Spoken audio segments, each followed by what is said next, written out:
चलिए, so now moving to the next heading. अच्छा, कल हमने बेसिक स्ट्रक्चर के बारे में भी लिखा था। बेसिक स्ट्रक्चर होता क्या है?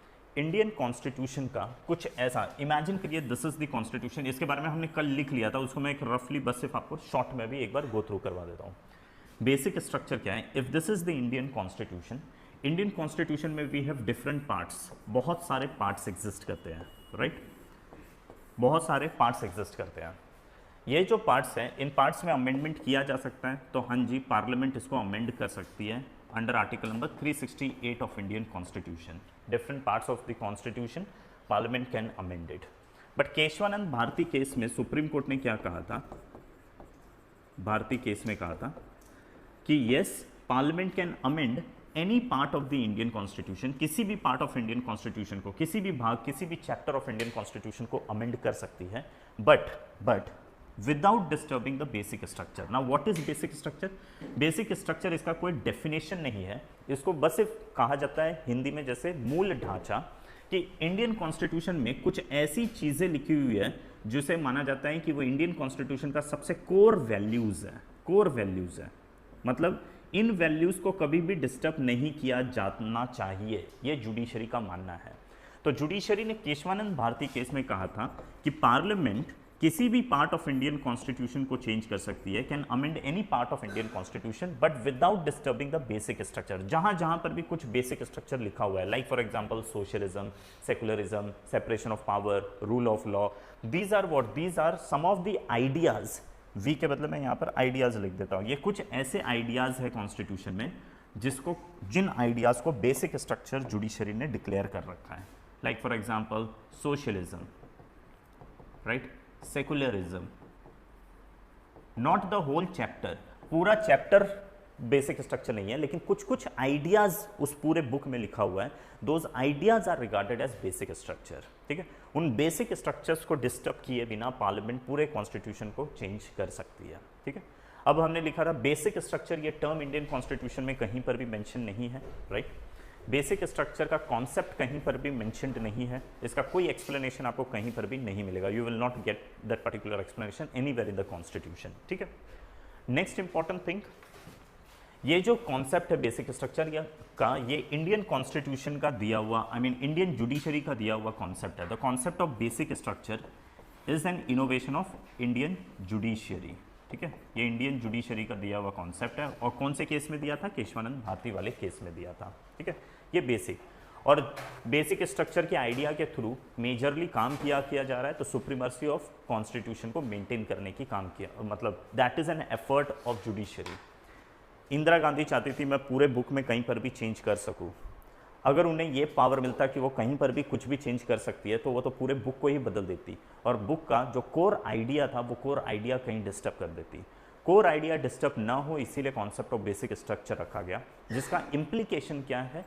सुप्रीमर्सी ऑफ द कॉन्स्टिट्यूशन। ठीक है, ये सारा चीज़ हमने कल की क्लास में लिख ही लिया था। इसका मेन ऑब्जेक्टिव है सुप्रीमर्सी ऑफ कॉन्स्टिट्यूशन। ठीक है, यही है सिंपल सा चीज़। बेसिक स्ट्रक्चर ये केशवानंद भारती केस में दिया गया था, तो एक दो लाइन में कुछ पॉइंट्स केशवानंद भारती केस का भी लिख लीजिए।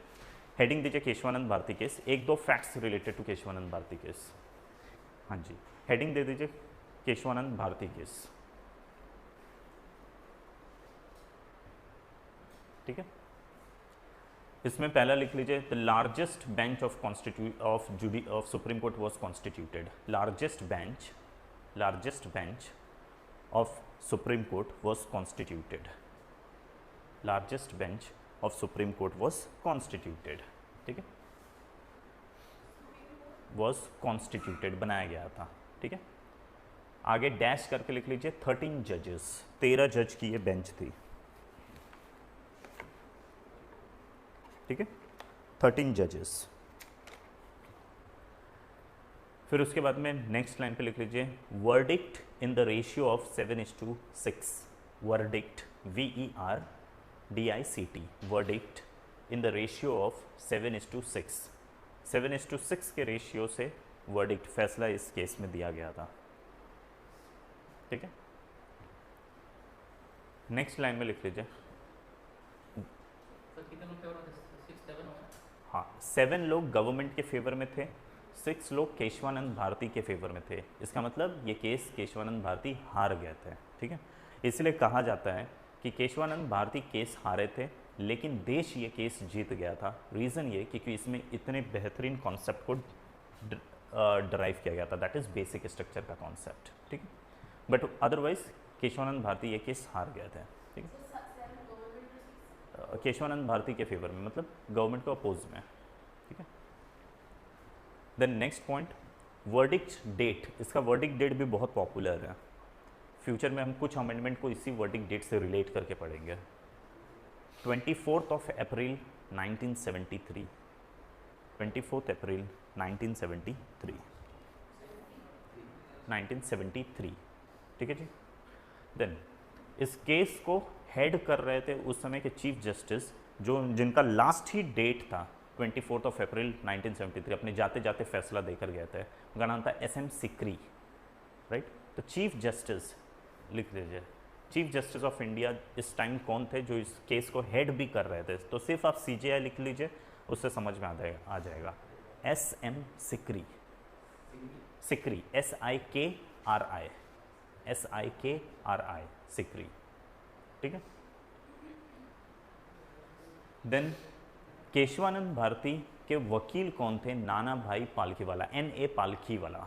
ये बहुत ही पॉपुलर वकील है, इसके लिए इनका नाम लिखिएगा। Advocate of Keshavananda Bharati, advocate of Keshavananda Bharati, Nana Bhai Palkhivala. NA Palkhivala, सीधा वैसा लिख लीजिए, NA पालखीवाला, ठीक है जी। बस अब आइए, अब हम आज का टॉपिक स्टार्ट करते हैं, and that is suspension of fundamental rights.